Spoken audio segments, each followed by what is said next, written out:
தேவனால் அழைக்கப்பட்ட தேவனுடைய பிள்ளைகள் பரிசுத்தமான ஒரு வாழ்க்கை வாழ வேண்டும், அவருடைய பேச்சிலே பரிசுத்தம் இருக்க வேண்டும் என்று தியானித்து அவர்கள் பக்தி விருத்திக்கு ஏதுவான நல்ல வார்த்தைகளை பேச வேண்டும் என்றும் பிறருக்கு பிரயோஜனமான வார்த்தைகளை பேச வேண்டும் என்று தொடர்ச்சியாக தியானித்தோம். பிரயோஜனமான வார்த்தைகள் ஒன்று புத்திமதிகள், 2 வேத வசனங்கள். வேத வசனங்கள் ஒருவனை தேறினவனாய் மாற்றுகிறது, வேத வசனங்கள் நல்ல உபதேசங்களை கொடுக்க உதவியாக இருக்கிறது என்று சொல்லியும், உபதேசங்கள் நமக்கு ரொம்ப ரொம்ப அவசியம். உபதேசங்களை கேட்டால் தான் நம்முடைய வாழ்க்கை சீரடையும். உபதேசங்களை கேட்கிற பிள்ளையுடைய வாழ்க்கை சிறப்பாக இருக்கும், தேவனுக்கு பிரியமானபடி இருக்கும். உபதேசத்தை கேட்கிற சபை தான் ஆண்டவருக்கு பிரியமான நிலைமை எல்லாம் வளர முடியும் என்று சொல்லி நம்ம சில காரியங்களை தியானித்தோம்.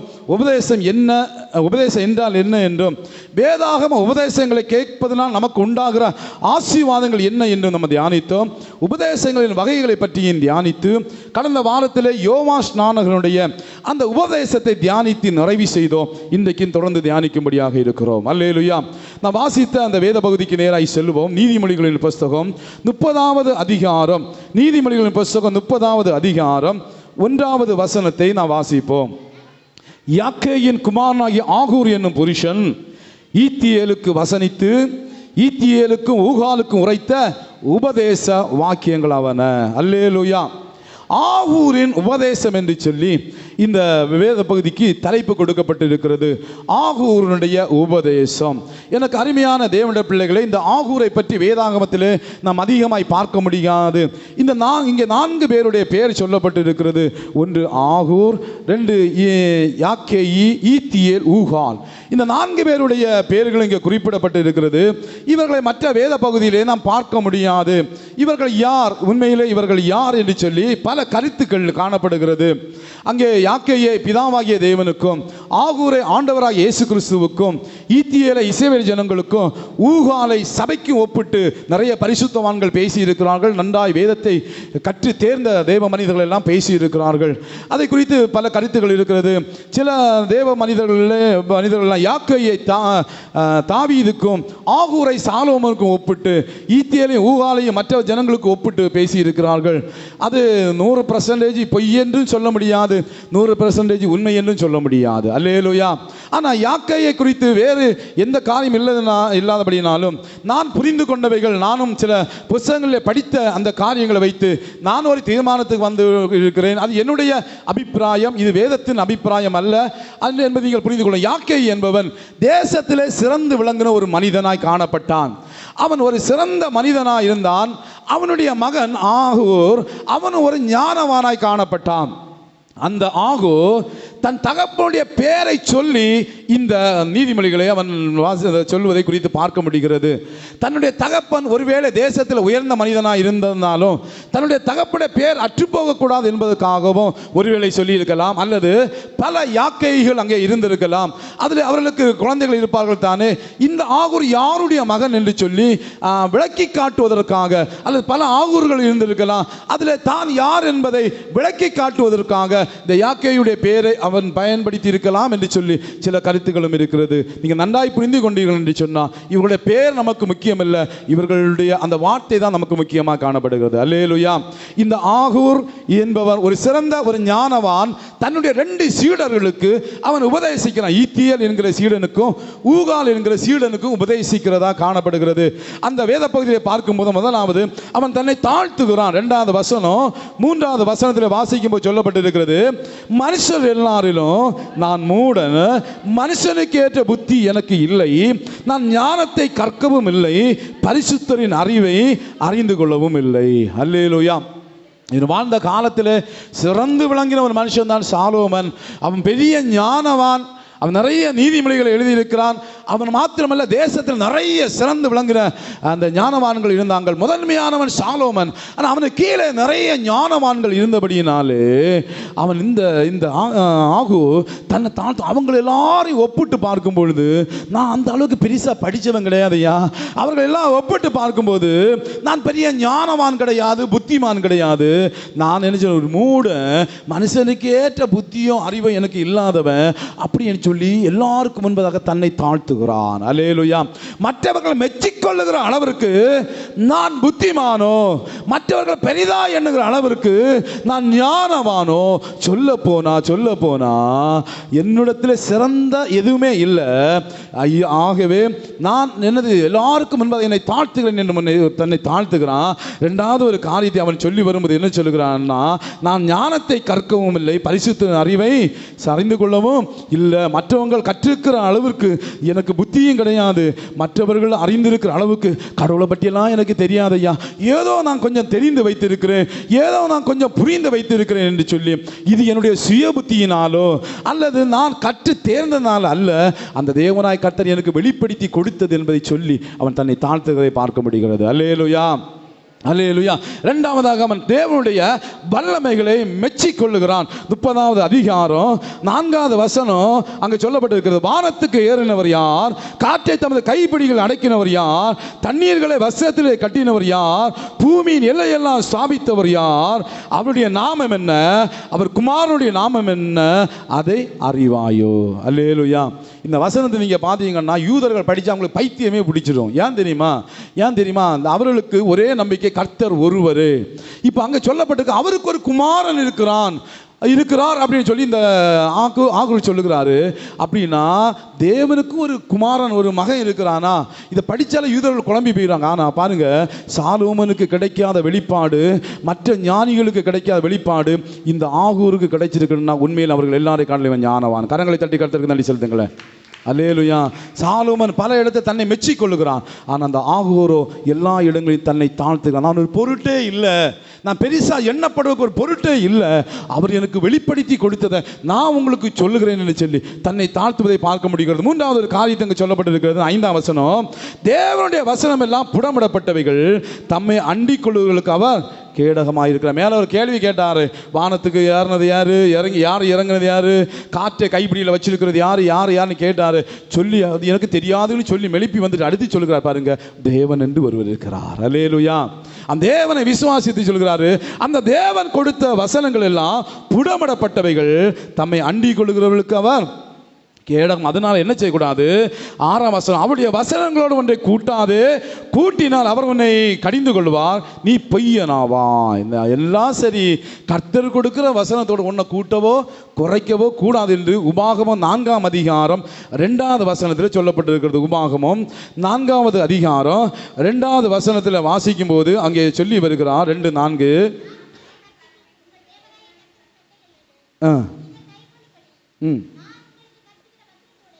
நான் உங்களுக்கு கற்பிக்கிற வசனத்தோடு ஒன்றை கூட்டவும் வேண்டாம், ஒன்றை குறைக்கவும் வேண்டாம். அல்லேலூயா. பாருங்க, உபாகமத்தில் உள்ளது எனக்கு தெரிஞ்சிருக்கு, எல்லாம் படித்து கற்ற மனுஷனாக்கும்.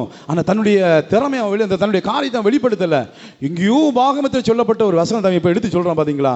ஒன்றை கூட்டாத குறைக்காத, அது தேவனுடைய கட்டளை என்று. பிரசங்கி 3ஆம் அதிகாரம் 14ஆம் வசனம், பிரசங்கியுடைய புஸ்தகம் 3வது அதிகாரம் அப்படியே 14வது வசனத்தில் வாசிக்கும் போது அங்கே ஒரு காரியம் சொல்லப்பட்டு இருக்கிறது. தேவன் செய்வது எதுவோ அது என்றைக்கு நினைக்கும் என்று அறிவேன், அதனோடு ஒன்று கூட்டவும் கூடாது, அதில் ஒன்று குறைக்கவும் கூடாது. வெளிப்படுத்தின விசேஷம் 22ஆம் அதிகாரம், வெளிப்படுத்தின விசேஷம் 22வது அதிகாரம் 18வது வசனம் 19வது வசனம் நீங்க வாசிக்கும் இங்கே சொல்லப்பட்டு இருக்கிறது. வாசிங்க.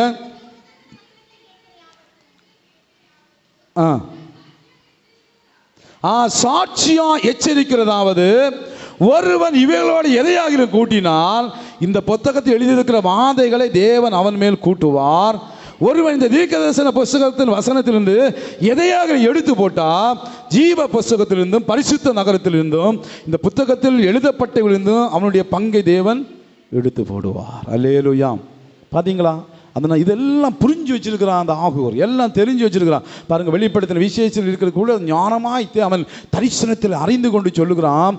எதையும் கூட்டினாத, நீ கூட்டினா ஒருவேளை வாதையெல்லாம் அவன் வீட்டில் வந்துடும், நீ கூட்டினா சோதனை, நீ குறைத்தா உன்னுடைய பங்கையெல்லாம் ஆண்டவர் செஞ்சுருவாரு, குறைத்து போடுவான். அதனால் எதையும் கூட்டாதே, எதையும் குறைக்காதே, வசனத்தின்படி நம்புங்கள். அல்லேலூயா. அல்லேலூயா. இன்னைக்கு நிறைய பேர் வசனத்துக்கு விளக்கம் கொடுப்பாங்க. இயேசு சொன்னாரு, இயேசு இந்த காரியத்தை சொன்னாரு அப்படின்னு சொன்னா, அது வேற காரியமா சொன்னாரு, அதோடைய அர்த்தம் வேற, இதோடைய அர்த்தம் வேறன்னு சொல்லி தேவன் சொன்னதை செய்ய விடாம உங்களை தடுப்பாங்க. நீங்க கவனமா இருக்க வேண்டும். அல்லேலூயா. இந்த வேதத்தில் எதையெல்லாம் கர்த்தர் செய்யுங்கன்னு சொன்னாரோ, எதையெல்லாம் நிறைவேற்றுங்கன்னு சொன்னாரோ, அங்க காம்ப்ரமைஸ் பண்ணவே கூடாது. நீங்க செஞ்சே ஆகணும், நிறைவேற்றியே ஆகணும். அங்க வேற அர்த்தம் இல்லை, ஒரே அர்த்தம் தான். ஆமென். புரிந்து கொள்ள வேண்டும். இவ்விதமாக இந்த காரியங்களை எல்லாம் தேவனுடைய மேன்மையை மெச்சிக்கொண்டு கர்த்தருடைய வசனத்தின் மேன்மையெல்லாம் சொல்லிவிட்டு இன்னொரு முக்கியமான காரியத்தை சொல்லுகிறார். அதை தான் நம்ம கொஞ்சம் ஆழமாக தியானிக்க போகிறோம். நீதிமொழிகளின் புஸ்தகம் 30வது அதிகாரம் அதனுடைய 7வது வசனம், 8வது வசனம், 9வது வசனம். 2 மனு உம்மிடத்தில் கேட்கிறேன், நான் மரிக்கும் பரியந்தமோ அவைகளை எனக்கு மறுக்காமல் தாரும். மாயை பொய் வசனிப்பை எனக்கு தூரப்படுத்தும். தரித்திரத்தையும் ஐஸ்வர்யத்தையும் கொடாது இருப்பீராக. நான் பரிபூரணமாக அடைகிறதுனால் மறுதலித்து கர்த்தர் யார் என்று சொல்லாதபடிக்கும், தரித்திரப்படுகிறனால் திருடி என் தேவனுடைய நாமத்திலே வீணிலே வழங்காதபடிக்கும் என் படியை எனக்கு அளந்து என்னை போஷித்தருளும். இந்த பகுதி உண்மையிலே இந்த வசனம் எல்லாம் முன்னால் எனக்கு பிடிக்காது. இந்த ஆரம்ப கால ஊழியத்தில் இந்த வசனத்தெல்லாம் நான் வெறுப்பேன், ரொம்ப வெறுப்பேன். என்னையா ஜபம் இது, என்ன ஜபிச்சிருக்கிற முட்டாள்தனமா அப்படின்னு நான் நினைப்பேன். ஆனால் நாட்கள் போக போக வேதத்தின் ஆழங்களை புரிந்து கொள்ள இந்த வசனத்தை திரும்ப திரும்ப திரும்ப திரும்ப வாசிக்கும் போது கர்த்தர் எனக்குள்ளால பேச ஆரம்பித்தார். அல்லேலூயா. இந்த வசனத்தில் ஏகப்பட்ட காரியங்கள் இருக்கிறது. இந்த வசனத்தில் மகிமையான காரியங்களை இந்த மனுஷன் சொல்லுகிறான். அவன் சாதாரணமான மனுஷன் இல்லை, பெரிய ஞானவன். அவன் தன்னை உணர்கிறான், உலகத்தை பார்க்கிறான், தன் வாழ்க்கையை பார்க்கிறான், மற்றவருடைய வாழ்க்கையை பார்க்கிறான், எல்லாவற்றையும் ஆராய்ந்து பார்த்து தேவ சமூகத்தில் உட்கார்ந்திருந்தவன். வசனத்துக்கு அவ்வளவு முக்கியத்துவம் கொடுக்கிறான்னா, வசனத்தை அவன் தியானித்தவன், வசனத்தை புரிந்து கொண்டவன், வசனத்தை அறிந்தவன், தேவனை குறித்து ஆராய்ந்தவன், தேவனுடைய வெளிப்பாடை பெற்றவன், தேவனுடைய வெளிச்சத்திலே தன் வாழ்க்கை அமைத்துக் கொண்டவன். அவன் கேட்கிறான், ஆண்டவரே 2 மனுவை நான் உம்மிடத்தில் வைக்கிறேன், நான் சாகிற வரையிலும் அது எனக்கு வேணும். அல்லேலூயா. நான் சாகிற வரையிலும் அது எனக்கு வேணும் ஆண்டவரே. நான் மரிக்கும் பரியந்தமோ அவைகள் எனக்கு மறக்காம தாரும். இது கொஞ்சம் காலத்துக்குரிய விண்ணப்பம் அல்ல, என்னுடைய மரிக்கிற அந்த தருணம் வரையிலும் இந்த விண்ணப்பத்துக்கு படியே எனக்கு செய்யுங்கன்னு சொல்லி அவன் வைக்கிற 2 மனு ஆண்டவரிடத்தில் வைக்கிறான். அவருடைய சாராம்சத்தில் 3 காரியம் இருக்கிறது. ஒன்று, தூரப்படுத்தும் ஆண்டவரே என்று ஒன்று கேட்கிறான். 2வது, எனக்கு கொடாது, இதெல்லாம் எனக்கு தந்துடாதீங்கன்னு கேட்கிறான். 3வது, எனக்குள்ளதை எனக்கு அளந்து தாங்கன்னு கேட்கிறான். அல்லேலூயா. சிலரை தூரப்படுத்தும்படியா கேட்கிறான், சிலரை கொடுக்கவே செஞ்சிடாதீங்கன்னு கேட்கிறான். 3வது, எனக்குள்ளதை எனக்கு தந்துருங்கன்னு கேட்கிறான். அது என்ன அப்படின்னு பார்ப்போம்னா, அங்க சொல்லப்பட்டு இருக்கிறது, மாயையை எனக்கு தூரப்படுத்தும். அல்லேலூயா. மாயையை எனக்கு தூரப்படுத்தும் அப்படின்னு கேட்கிறாரு. 2வது, பொய் வசனிப்பை எனக்கு தூரப்படுத்தும். 3வது கேட்கிறாரு, தரித்திரத்தை எனக்கு கொடாதிரும். 4வது கேட்கிறாரு, ஐஸ்வர்யத்தை எனக்கு கொடாதிரும். அடுத்து கேட்கிற, எம் படியை எனக்கு அளந்து போடும். கரங்களை தட்டி கருத்துக்கு நன்றி சொல்லுங்களே. அல்லேலூயா. அல்லேலூயா. யாருமே இந்த ஜெபத்தை நம்ம பண்ண மாட்டோம். இது ஒரு வித்தியாசமான விண்ணப்பம், வித்தியாசமான மனு, ஒரு பக்குவப்பட்ட ஒரு தேவ மனுஷனுடைய மனு இது. அல்லேலூயா. ஒரு வாழ்க்கையில பக்குவப்பட்ட, கிறிஸ்துவுக்குள் வாழ்கிற, கடவுளுக்குள் வாழ்கிற பக்குவப்பட்ட தேறின ஒரு மனிதனுடைய விண்ணப்பம் தான் இந்த விண்ணப்பம். இந்த விண்ணப்பத்தை யாராலும் இயல்பாக ஏற்றுக்கொள்ள முடியாது. சீக்கிரமாக யாரும் எப்படி ஜெபிக்கவும் மாட்டாங்க, ஜெபிக்கவும் விரும்ப மாட்டாங்க. அப்படிப்பட்ட ஒரு அற்புதமான விண்ணப்பத்தை தேவ சமூகத்தில் வைக்கிறான். அதனுடைய ஆழங்கள் என்ன, ஏன் அவன் இந்த காரியத்தை ஆண்டவரிடத்தில் கேட்கிறான், இப்படி நம்மளும் ஜெபிக்கலாமா அப்படின்னு சொல்லி முடிவுக்கு நம்ம பிற்பாடு வரப்போகிறோம். உண்மையிலே இவன் இப்படி கேட்டதுல நானும் கேட்கலாமா அப்படி என்கிற எண்ணங்களும் நமக்கு வர வேண்டும். பாருங்க, முதலாவது கேட்கிறாரு, மாயையை எனக்கு தூரப்படுத்தும் ஆண்டவரே. அல்லேலூயா. மாயையை எனக்கு தூரப்படுத்தும் என்று சொல்லி கேட்கிறான். மாயை என்பது இருக்கிற மாதிரியே தெரியும், ஆனா அது இல்லாத ஒன்று. நம்முடைய பார்வைக்கு இருக்கிறத போல தெரியும், நம்முடைய பார்வைக்கு எல்லாம் சரியா இருப்பதை போல தெரியும், ஆனா அது நிரந்தரமற்றது, அது இல்லாத ஒன்றாய் காணப்படுகிறது.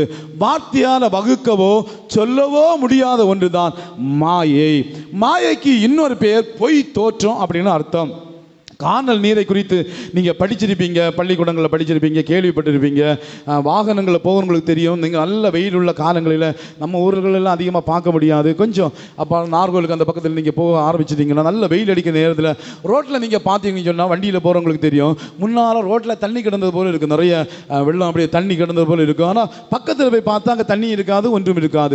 இதுதான் கானல் நீர் அப்படின்னு சொல்லுவாங்க. பாலைவனத்தில் இந்த கானல் நீர்னாலே ரொம்ப மக்கள் கஷ்டப்படுவாங்க. ஏன் அப்படின்னா அவங்க பார்த்துட்டு போவாங்க, நல்லா வெயில் அடிக்கும், வறட்சியில் போவாங்க, போகும்போது தண்ணி இருந்தது போல இருக்கும். உங்கள் சந்தோஷத்தில் ஓடி போய் தண்ணியை கோரி குடிக்க போவாங்க. அங்கே தண்ணியும் இருக்காது, ஒன்றும் இருக்காது, வறண்ட பூமி. அந்த வெயிலின் தாக்கம் ஒரு மாய தோற்றத்தை அங்கே உண்டாக்கி விடுகிறது.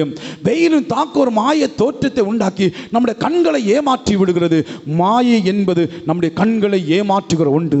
நம்முடைய பார்வைக்கு அது இன்பமாய் தெரியும், நம்ம பார்வைக்கு அது பெருசாக தெரியும், நம்ம பார்வைக்கு அது நல்லதாக தெரியும், நம்ம பார்வைக்கு அது மகிமையாக தெரியும். ஆனால் போய் பார்த்தா தான் தெரியும் அது ஒரு பொய் தோற்றம் என்று சொல்லி. மாயை என்பது பொய் தோற்றம். நீங்கள் எல்லாரும் கனவு காண்பீர்கள். கனவு காண்கும் போது சில கனவுகள் ரொம்ப நேரம் ஓடினது போல இருக்கும், அதில் பல காரியங்கள் இருக்கும். சில நேரங்கள் அது உண்மையாய் நடப்பதை போலவே தோன்றும். ஆனால் நம்ம முழிச்சு பார்த்தா அப்புறம் தெரியும், ஐயையோ நான் கண்டது கனவோ, நான் கண்டது கனவோ, நிஜமாக நடப்பது போல சில சூழ்நிலைகள் நமக்கு வருவது உண்டு.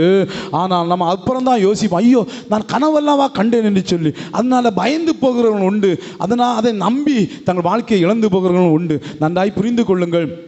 கனவுகள் பல விதங்களாக நான் பிற்பாடு விளக்குகிறேன். பாருங்க, கனவு ஒரு கானல் நீரை போல ஒரு மாயான தோற்றத்தை நமக்கு கொடுக்கிறது. கனவு கனவாக இருக்கிறது, முடித்த பிற்பாடு தான் அந்த நிஜத்தை நாம் அறிந்து கொள்ள முடிகிறது. அதே போல தான் இந்த உலகத்தில் எல்லா விதத்திலும் மிகவும் மோசமானதும் மிகவும் ஆபத்தானதும் எல்லா விதத்திலும் நமக்கு இடையூறை கொண்டு போகிற ஒன்று தான் மாயை.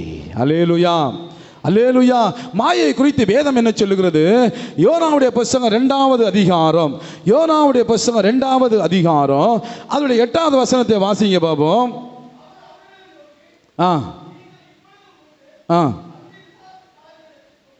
யோனா 2ஆம் அதிகாரம் 8ஆம் வசனம். பொய்யான மாயை பற்றி கொள்ளுகிறவர்கள் தங்களுக்கு வருகிற கிருபையை போக்கடித்துக் கொள்ளுகிறார்கள். அல்லேலூயா, அல்லேலூயா. நல்ல வசனம். யோனாவுக்கு தேவன் கொடுத்த வெளிப்பாடு, யோனாவுக்கு தேவன் கொடுத்த வெளிப்பாடு. அவன் அந்த மீனின் வயிற்றிலே இருக்கும் பொழுது தேவன் கொடுத்த வெளிப்பாடு. பொய்யான மாயை பற்றி கொள்ளுகிறவர்கள் தங்களுக்கு வருகிற கிருபையை போக்கடித்துக் கொள்ள. கவனிக்கிறீங்களா? மாயை மாயை எல்லா மாயை, மாயை மாயை எல்லா மாயை, வானத்தின் கீழே பூமிக்கு மேலே எல்லா மாயை, இந்த வானத்தின் கீழே பூமிக்கு மேலே எல்லா மாயை. மாயை மாயை எல்லா மாயை, மாயை மாயை எல்லா மாயை, வானத்தின் கீழே பூமிக்கு மேலே எல்லா மாயை, இந்த வானத்தின் கீழே பூமிக்கு மேலே எல்லா மாயை. அன்பு இல்லா உலகத்தில் வாழ்கின்ற மனிதனே, அன்பை தேடியே அங்கும் இங்கும் ஓடாதே. அன்பு இல்லா உலகத்தில் வாழ்கின்ற மனிதனே, அன்பை தேடியே அங்கும் இங்கும் ஓடாதே. உலகத்திலே அன்பு ஒன்று போதுமே, இயேசு என்ற தெய்வத்து அன்பு ஒன்று போதுமே. மாயை மாயை எல்லா மாயை, மாயை மாயை எல்லா மாயை, வானத்தின் கீழே பூமிக்கு மேலே எல்லா மாயை, இந்த வானத்தின் கீழே பூமிக்கு மேலே எல்லா மாயை. நம்பினோர் எல்லோரும் ஒரு நாள் கைவிடுவார். நம்பிக்கையின் நாயகன் இயேசு உன்னை கைவிட மாட்டான். நம்பினோர் எல்லோரும் ஒரு நாள் கைவிடுவார். நம்பிக்கையின் நாயகன் இயேசு உன்னை கைவிட மாட்டான். கல்வாரி நாயகன் இயேசுவிடம் வந்து விடு, காலம் இல்லை நேரம் இல்லை, அன்புக்குள்ளே வந்து விடு. மாயை மாயை எல்லா மாயை, மாயை மாயை எல்லா மாயை, வானத்தின் கீழே பூமிக்கு மேலே எல்லா மாயை, இந்த வானத்தின் கீழே பூமிக்கு மேலே எல்லாம் மாயை. அல்லேலூயா. மாயை ஒரு மனுஷன் மேல் இருக்கிற தேவ கிருபையை இழந்தவன் போகும்படி செய்து விடுகிறது. சங்கீதங்கள் புத்தகம் 24ஆம் சங்கீதம் அது 3வது வசனம் சொல்லுகிறது. சங்கீதம் 24:3 சொல்லுகிறது, யார் கர்த்தருடைய பர்வதத்தில் ஏறுவான், யார் அவருடைய பரிசுத்த ஸ்தலத்தில் நிலைநிற்பான், கைகளில் சுத்தமுள்ளவனும் இருதயத்தில் மாசு இல்லாதவனுமாயிருந்து தன் ஆத்துமாவை மாயைக்கு ஒப்பு கொடுக்காதவர். இரண்டாவதாக, தேவ சமூகத்தில் இருந்து ஒரு மனிதனை தள்ளி விட்டு விடுமா? தேவ சமூகத்தில் நிற்கிற ஒரு மனுஷன், கர்த்தருடைய பிரசன்னத்துக்குள் நிற்கிற ஒரு மனுஷன் கர்த்தரை விட்டு மாயைகளை பின்பற்றும் போது அவன் தேவ சமூகத்தில் நிலை நிற்காதபடிக்கு விழுந்து போக செய்கிறது. கிருபையை இழக்க செய்கிறது. தேவ சமூகத்தை விட்டு ஒரு மனுஷனை அப்புறப்படுத்தி விடுகிறது.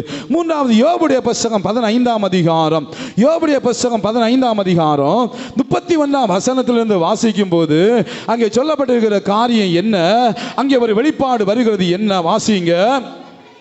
வழி தப்புனவன் மாயை நம்பானாக, நம்பினால் மாயை அவன் பலனாயிருக்கும். அது அவன் நாள் வரும் முன்னே அவனுக்கு பூரணமாய் பலிக்கும். அவனுடைய கொம்பு பச்சை கொள்வதில்லை, பிஞ்சுகள் உலர்ந்து போகிற திராட்சை செடியை போலவும் பூக்கள் உதிர்ந்து போகிற ஒலிவ மரத்தை போலவும் அவன் இருப்பான். மூணாவது காரியம், அவனை பிரயோஜனமற்றவன் ஆக்கிவிடும். ஒரு வாழ்க்கையில் சில இடர்கள் வரும். நமக்கு வாழ்க்கையில் சில தடுமாற்றங்கள் நம்முடைய வாழ்க்கையில் வரும். சில இடங்களில் வழி தப்பி போய் விடுவோம். சில நேரங்களில் எங்கே போகணும் என்ன பண்ணணும்னு தெரியாது. சில நேரங்களில் சில சிக்கலில் மாட்டிக்கொள்வோம், சில இடர்பாடுகளை மாட்டிக்கொள்வோம். அந்த நேரத்தில் வேதவசனம் சொல்லுகிறது, வழி தப்புனவன் மாயையை பின்பற்றானாக. நீ தப்பிட்டியா, நீ பிரச்சனையில் மாட்டிக்கிட்டியா, நீ ஏதோ ஒரு சிக்கலில் மாட்டி இருக்கிறியா, என்ன செய்வதென்று தடுமாறி கொண்டு இருக்கிறியா, இந்த நேரத்தில் மாயை மட்டும் நம்பிடாத. இந்த நேரத்தில் மாயையை நீ நம்புவாய்ன்னு சொன்னா அதிலே உன் நம்பிக்கை இருக்கும். ஒரு நாள் அது உன் வாழ்க்கையில் பலிக்கும். நீ அதில் பலப்பட்டு போய்வாய், உன்னை முட்டாளாக்கிவிடும். அந்த கண்மூடித்தனம் அதையே நம்பிக்கொண்டிருப்பாய். கடைசியில் ஒரு நாள் வரும் முன்னாலே நீ விழுந்து போவ. நீ பச்சை கொள்வதில்லை, பிஞ்சிலே அந்த விழுந்து போன அதை போல காய்களை போலவும் பூவிலே வாடி போன அந்த செடியை போலவும் நீ இருப்ப. அதனால மாயை பின்பற்றாதே அப்படின்னு சொல்லப்பட்டு இருக்கிறது. அல்லேலூயா. இன்னைக்கு நிறைய பேர் இப்படி மாயை பின்பற்றித்தான் பச்சை கொள்ளாமல் அழிந்து போகிறார்கள். கிருபை இழக்க செய்கிறது. தேவ சமூகத்தை நிலைநிற்க விடாமல் தடுக்கிறது. மூன்றாவது, நம்மளை பிரயோஜனமற்றவர்களாய் மாற்றி போடுகிறது. நான்காவது, தேவ கோபத்துக்குள் நம்மை உள்ளாக்குகிறது. உபாகம் 32ஆம் அதிகாரம், உபாகம புத்தகம் 32வது அதிகாரம் அது 21வது வசனத்திலிருந்து நீங்க வாசிக்கும் போது சொல்லப்பட்டு இருக்கிறது, தங்கள் மாயைகளினால் என்னை கோபப்படுத்தினார்கள், ஆகையால் மதிக்கப்படாத ஜனங்களினால் அவர்களுக்கு எரிச்சலை உண்டாக்கி மதிகட்ட ஜாதியினால் அவர்களை கோபப்படுத்துவேன். ஆண்டவர் சொல்றாரு, மாயினால என்னை கோபப்படுத்திடுறாங்க. ஓவரா மாயைகளை நம்பி என்ன விட்டுட்டு அவன் மாயை நம்பினபடினால அவனை நான் வெக்கப்படுத்துவேன். எதட்டனா அது சொல்லப்பட்டிருக்கு பாருங்க, மதிகட்ட ஜனங்களினால ஜாதிகள்னால அவங்களை கோபப்படுத்துவேன். முட்டாளுக்கிட்ட இவனை கொண்டு விட்டுருவேன், பிரயோஜனமற்ற ஒன்றும் தெரியாதவங்கிட்ட இவனை கொண்டு விட்டுருவேன். அவன் இவனை முட்டாளாக்கி ஒன்றும் இல்லாமல் ஆக்குவான். 22ஆம் வசனம், என் கோபத்தினால் அக்கினி பற்றி கொண்டது, அது தாழ்ந்த நரகம் மட்டும் எரியும், அது பூமியை அதன் பலனை அழித்து பர்வதங்கள் அஸ்திபாரங்கள் வேக பண்ணும், தீங்குகளை அவர்கள் மேல் குவிப்பேன், என்னுடைய அம்புகளை எல்லாம் அவர் மேல் பிரயோகிப்பேன். அவர்கள் பசியினால் வாடி எரிபந்தமான உஷ்ணத்தினாலும் கொடிய வாதையினாலும் ஆண்டு போவார்கள். துஷ்ட மிருகங்களின் பற்களையும் தரையில ஊறுகிற பாம்புகளை விஷத்தையும் அவர்களுக்குள்ளால அனுப்புவேன். வெளியிலே பட்டயமும் உள்ளே பயங்கரமும் வாலிபரையும் கன்னிகளையும் குழந்தைகளையும் நரைத்தவனையும் அழிக்கும். கவனிச்சிங்க தானே? அப்போ ஒரு மனுஷன் கர்த்தரை நம்பி, ஒரு மனுஷன் கர்த்தரை நம்பி வாழாம, கர்த்தரை சார்ந்து வாழாம மாயைகளை நம்பி போகும்போது கர்த்தர் கைவிட்டுருவார். ஆமென். தேவ கோபத்தை ஆண்டு பார்த்தீங்களா சொல்றாரு, நான் கண்டவங்கிட்டலாம் விட்டுருவேன், இப்போ எங்கேயாவது நாசமாக போன விட்டுருவேன். அவங்க குடும்பங்கள் ஒரு நாளும் தப்பி பிழைக்க முடியாது. எவ்வளோ கோபமாக ஆண்டு இந்த காரியத்தை சொல்கிறார் பாருங்க. மாயை நம்பிடாதீங்க. அல்லேலூயா. மாயை கிருபையை இழக்க பண்ணுகிறது. மாயை தேவ சமூகத்தை நிற்க விடாமல் தடுக்கிறது. மாயை நம்மை பிரயோஜனமற்றவர்கள் ஆக்கி விடுகிறது. மாயை நம்மை என்ன செய்கிறது? தேவ கோபத்துக்குள்ளாக்கி நம்மை தூரப்படுத்தி விடுகிறது, கர்த்தரை விட்டு அப்புறப்படுத்தி விடுகிறது.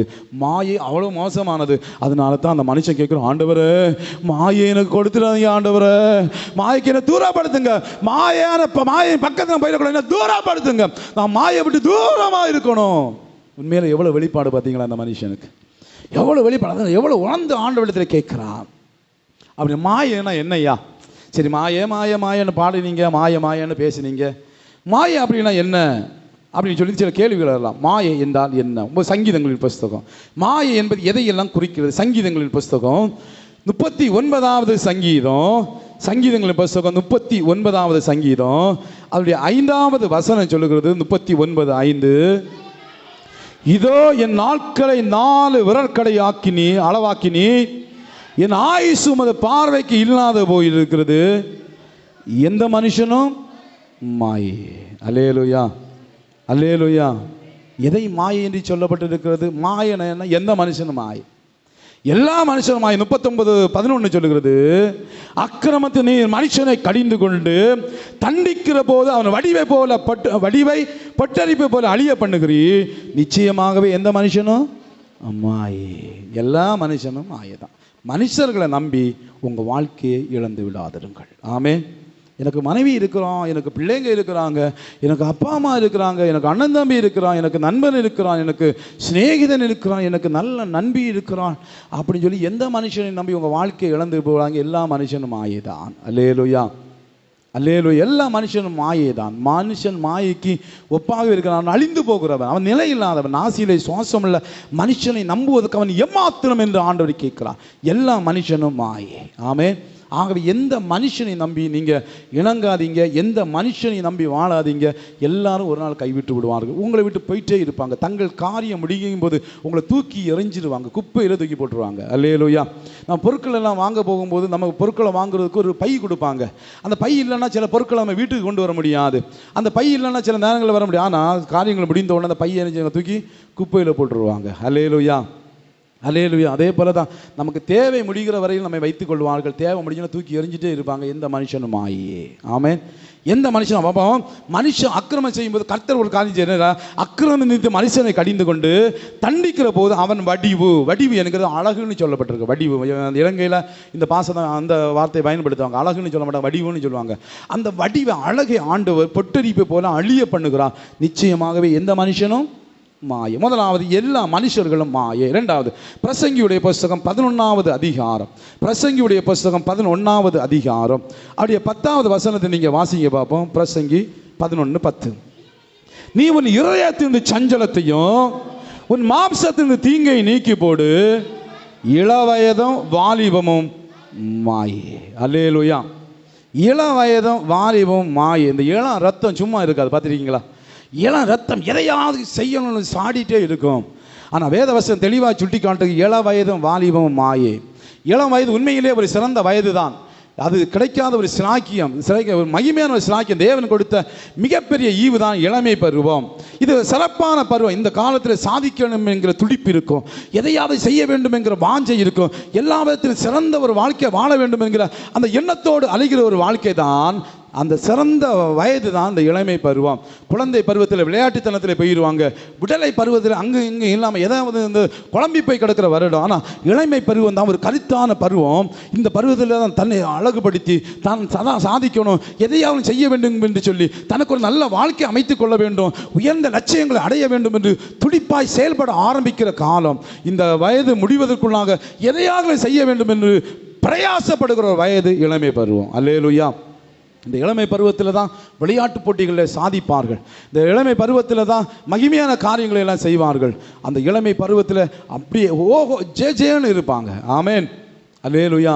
அதையே நம்பி என்னைக்கு அப்படி இருப்பதை போலவே நினச்சி அவங்க பாட்டுக்கு விளசிட்டு இருப்பாங்க நிறைய பேர். அல்லேலூயா.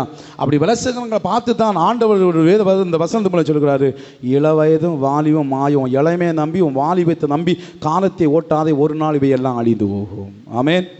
ஒரு நாள் இளமை பருவத்தையும் அந்த வாலிப பருவத்தையும் விட்டு விட்டு முதுமை அடைய வேண்டிய சூழ்நிலை இருக்கும். அதனால இருக்கிற அந்த பலத்தை வச்சுட்டு பலசீட்டு திரிஞ்சிட்டு கடவுளை மறந்து தெரியாத உன் இஷ்டப்படி வாழ்வது உண்மைதான். ஆனால் ஒரு நாள் வரும், உன் இளமையெல்லாம் போய் உன் வாலிபமெல்லாம் போய் நீ சிக்கலில் மாட்டிக்கொள்ளுகிற காரியம் வரும். அன்னைக்கு நீ நியாயத்தில் நிற்பாய். 11வது வசனத்தின் முன்பதாக அந்த வசனத்தை வாசிப்போமா? பிரசங்கியுடைய புஸ்தகம் 11வது அதிகாரம் 9ஆம் வசனத்தை வாசிங்க பார்ப்போம்.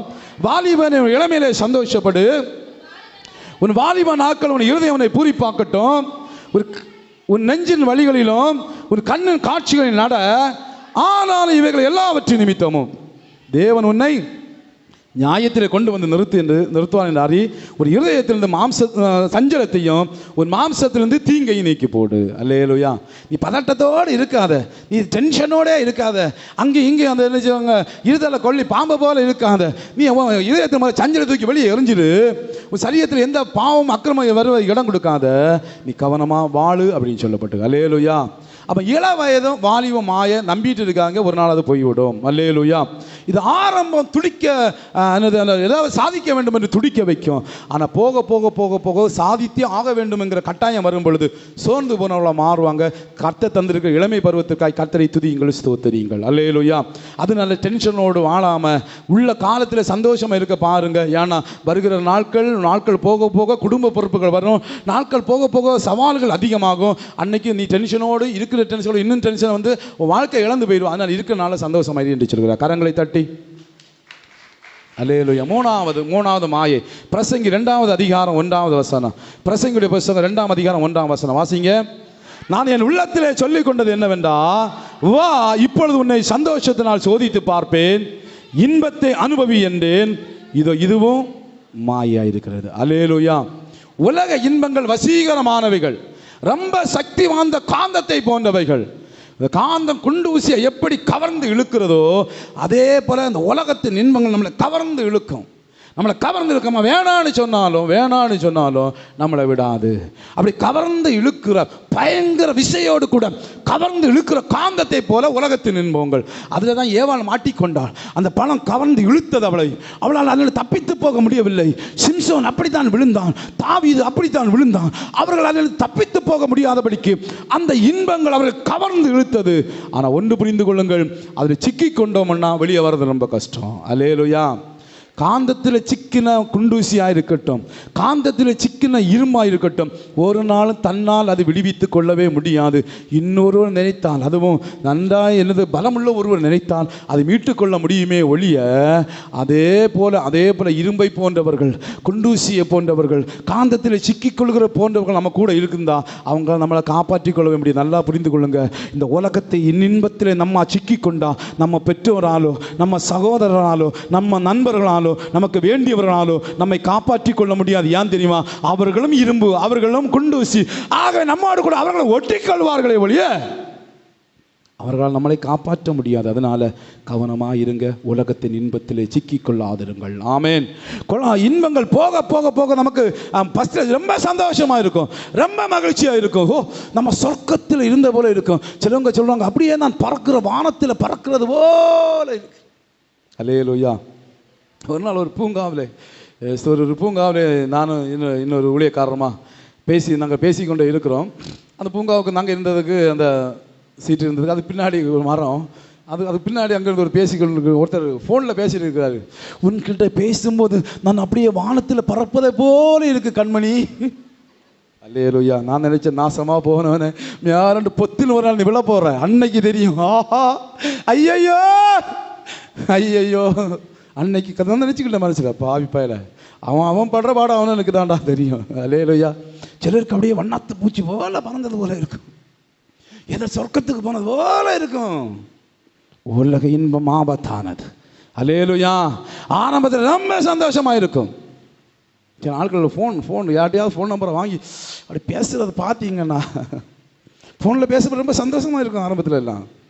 போக போக தெரியும். அல்லேலூயா. அல்லேலூயா. பாருங்க, எல்லா இன்பமும் ஒரு நாள் கசப்பாய் மாறி விடுகிறது. எல்லா இன்பமும் வேதனையாய் மாறி விடுகிறது.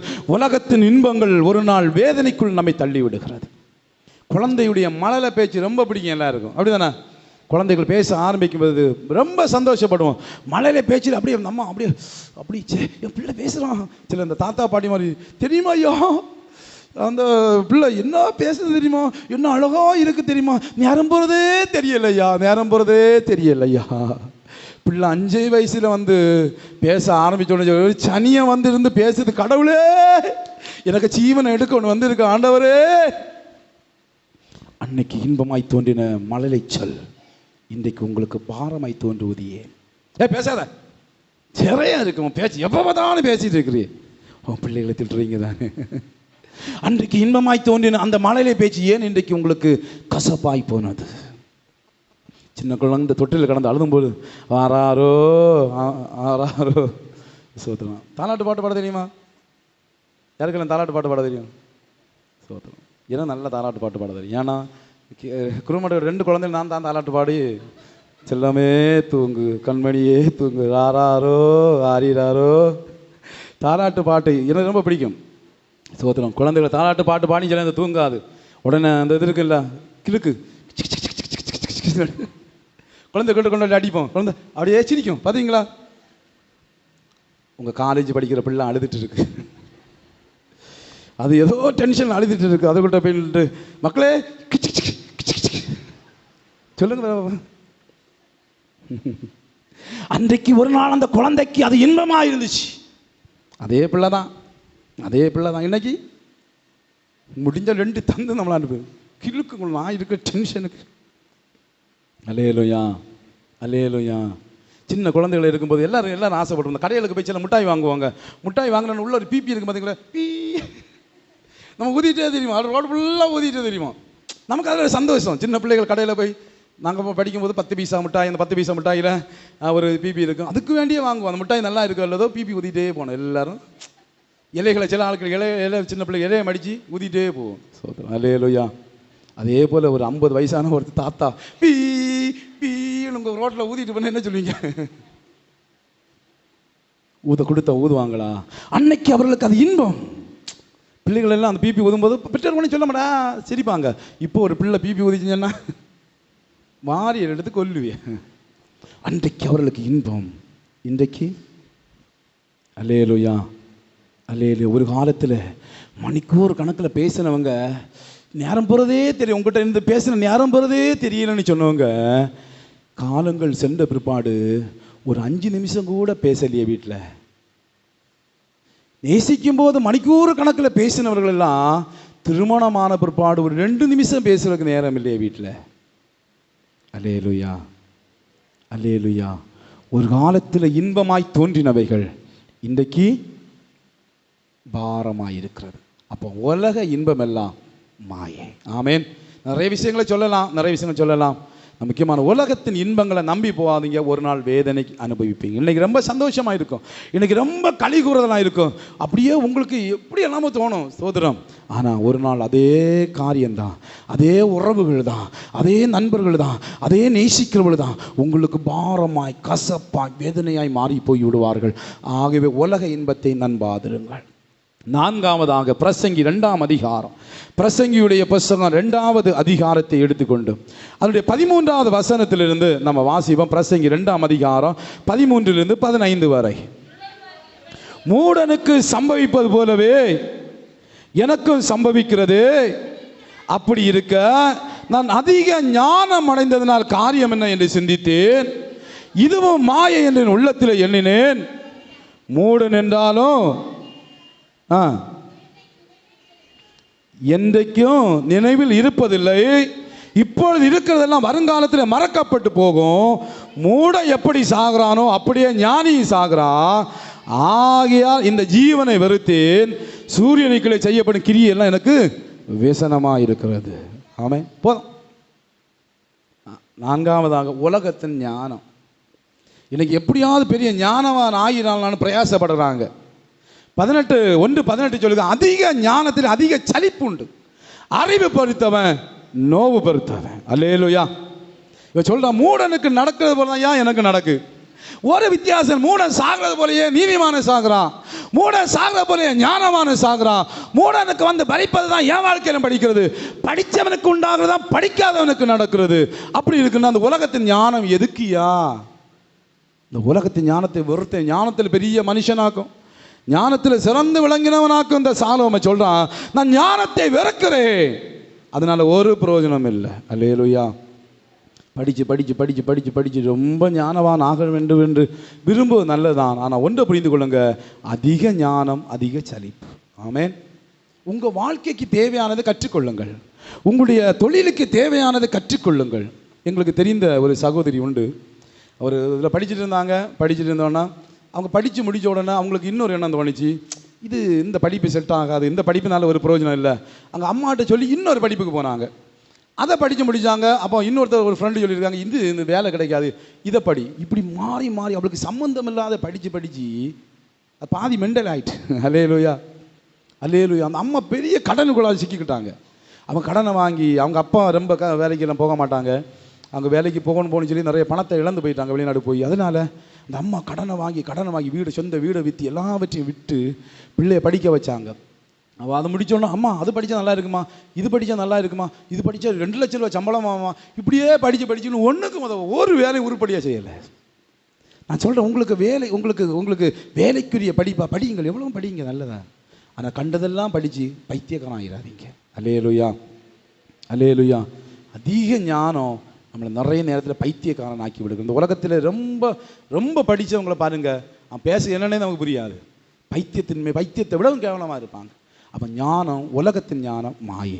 ஆனால் இன்னொரு ஞானம் இருக்கிறது, தேவ ஞானம். அது நமக்கு கொடுக்க கிருபை. கரங்களை தட்டி கர்த்தருக்கு நன்றி செலுத்துங்களா.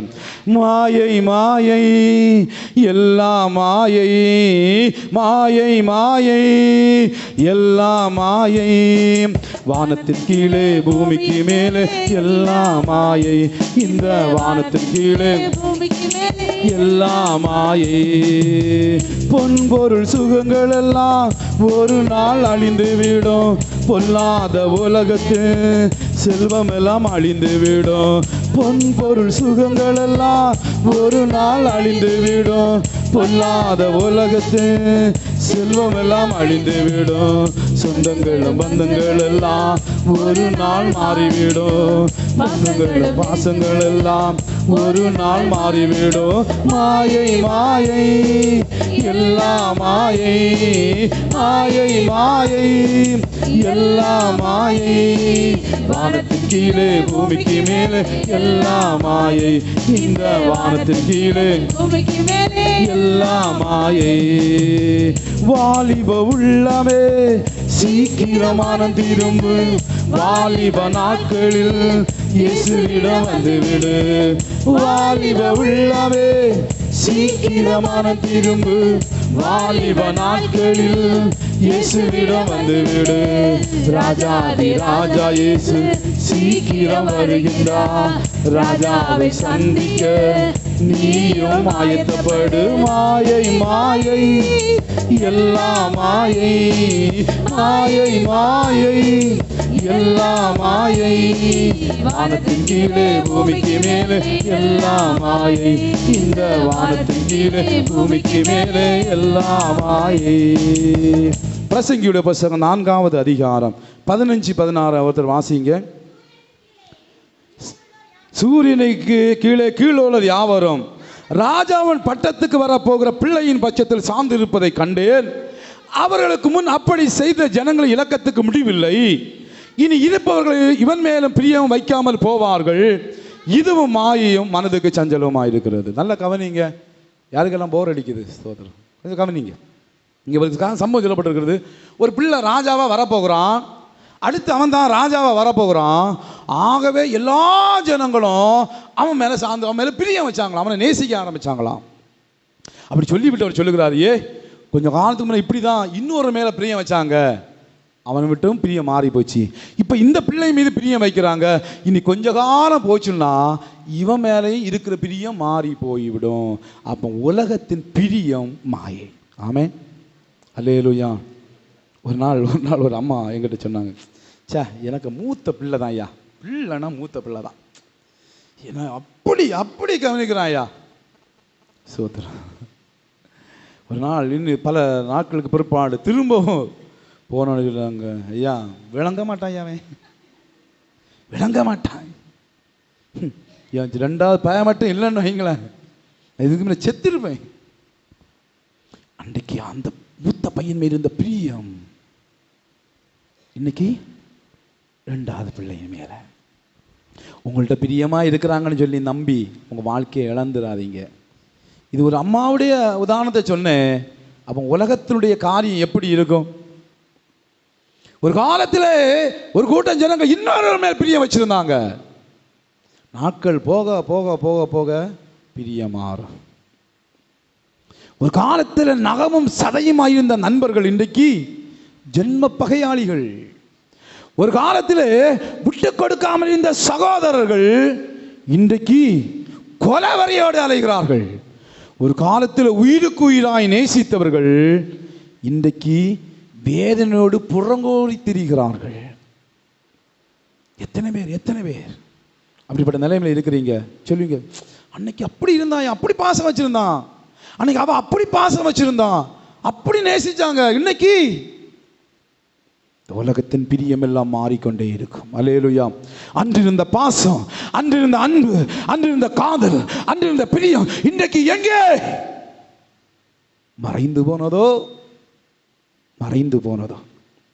என்னோடு படித்த ஒரு சகோதரன், கல்லூரியில் படித்த ஒரு சகோதரன், ரொம்ப சுறுசுறுப்பாக இருப்பான். யாருக்கிட்டையும் போல்டாக போய் பேசுவான். அப்படி அவன் போல்டாக பேசி ஒரு இடத்துல லிங்க் ஆகிட்டான். வீட்டில் பிரச்சனை ஆச்சு. காலேஜ் படிக்கும்போதே வீட்டில் பிரச்சனை ஆச்சு. எங்கள் வீட்டுக்காரங்க, நடக்கிறது வேறு ஆள். சோதரம் இவன் சொன்னான், மணந்தால் மகாதேவி, இல்லை என்றால் மரண தேவி. என்னது? மணந்தால் மகாதேவி, இல்லை என்றால் மரண தேவி. கல்யாணம் ஆயிடுச்சு. பீடிச்ச ஓத்த கால நின்று கல்யாணம் பண்ணிக்கிட்டாங்க. நாட்கள் போனது.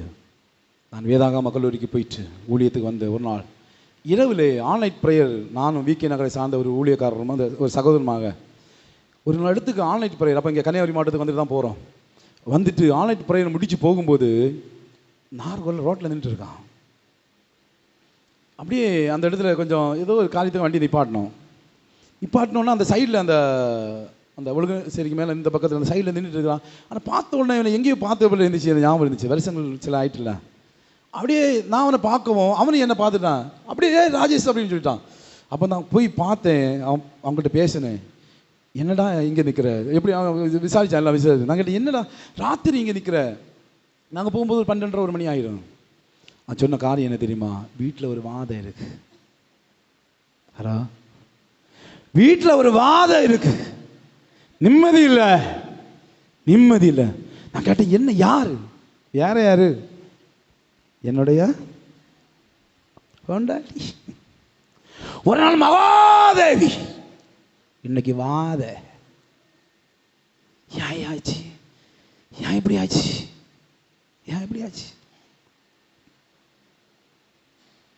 உலகத்தின் இன்பமெல்லாம் ஒரு நாள் போய்விடும். அல்லேலூயா. அன்னைக்கு அவ்வளோ பிரியம். இதை கேட்டுனா இவ்வளோதான் கட்டுமே. ஆனால் இன்னைக்கு வீட்டுக்கு போக முடியலை அவனால். சில மாதங்களுக்கு முன்பாக திரும்ப நான் அந்த சகோதரனை சந்தித்தேன். வாழ்க்கையை இழந்து போனவனா, டிவோர்ஸ் ஆகிட்டான். எனக்கு எப்பா வாழ்க்கையே வேணாப்பா, வாழ்க்கையே வேண்டாம் எப்பா அப்படின்னு சொல்கிறோம். இன்றைக்கும் ரொம்ப இது பண்ணுறான். ஸோ தான் ஃபேஸ்புக்கில் அவனுடைய காரியங்கள் நான் அடிக்கடி பார்ப்பேன். அப்படியே சோக கவிதைகள் போட்டுகிட்டே இருப்பான்.